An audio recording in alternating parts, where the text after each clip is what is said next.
1, 2, 3, 4.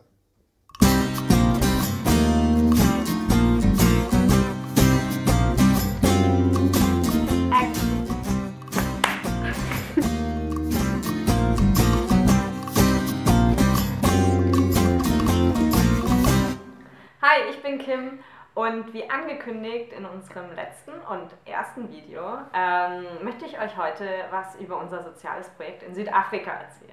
Die Inspiration davon kam von einem Interview mit Alan Brown, der Pencils of Promises gegründet hat. Was uns besonders da inspiriert hat, ist, er hat einen Jungen in Indien getroffen und hat ihn gefragt, was wünschst du dir am meisten auf der ganzen Welt? Und von all den Dingen, die er hätte nennen können, hat er gesagt, dass er sich einen Bleistift wünscht. Und das hat ihm einfach gezeigt, dass man, auch wenn man denkt, dass man eigentlich so hilflos in dieser großen Welt ist, dass es eigentlich schon recht viel Armut gibt. Und was kann man da schon als einzelner Mensch tun? Dass man eben ja tatsächlich was tun kann. Und zwar diesem Jungen einen Bleistift geben. Und das hat diesen Jungen und seine Welt total verändert. Er war total glücklich und das hat uns eben auch motiviert, uns zu überlegen, wie können wir in einem Leben von anderen, denen es nicht so gut geht, eine kleine Veränderung machen, die aber für die von total großer Bedeutung ist, selbst wenn wir jetzt eigentlich auch unsere Mittel auch begrenzt sind. Das hat uns dazu gebracht, dass wir bei einer Freundin, mit einer Freundin von meiner Verwandten in Südafrika gesprochen haben.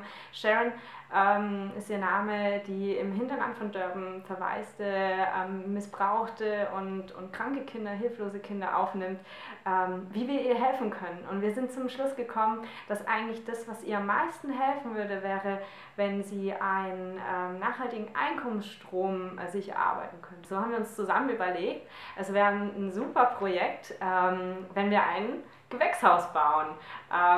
Jetzt bin ich nicht gerade der Mensch mit dem grünsten Daumen, aber Jonas hat sich schon mal erkundigt, was für Materialien man da braucht, und wir haben grob mal abgeschätzt, dass wir ca. 1500 € dazu zusammen bekommen müssten an Geld. Ja, die Idee dahinter ist, dass sie die Kinder damit versorgen kann. Sie werden Gemüse dort anbauen, die Kinder können dort vielleicht auch lernen, wie sie kochen mit dem Gemüse, und was übrig bleibt, möchte sie auf dem lokalen Markt verkaufen. Wir werden selber natürlich versuchen, einen großen Teil auch da zu spenden, nicht nur anzupacken, aber wir brauchen auch eure Hilfe.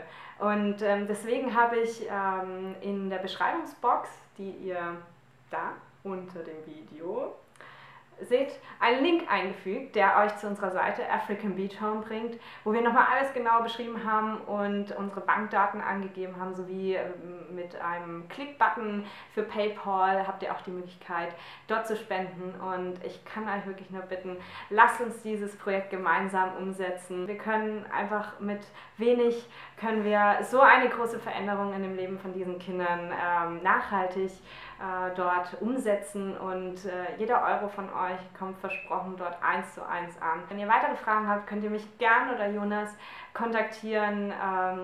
Wir können euch nochmal von den einzelnen Schicksalen von den Kindern berichten. Von daher, wir freuen uns über jede Unterstützung. Wie gesagt, Link anklicken, klick, klick, klick, klick, klick, und uns unterstützen, und dann wuppen wir das Ding. Vielen Dank euch.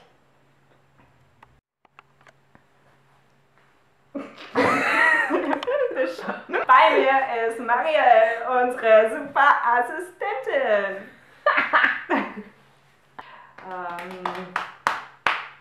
Was wollte ich noch sagen?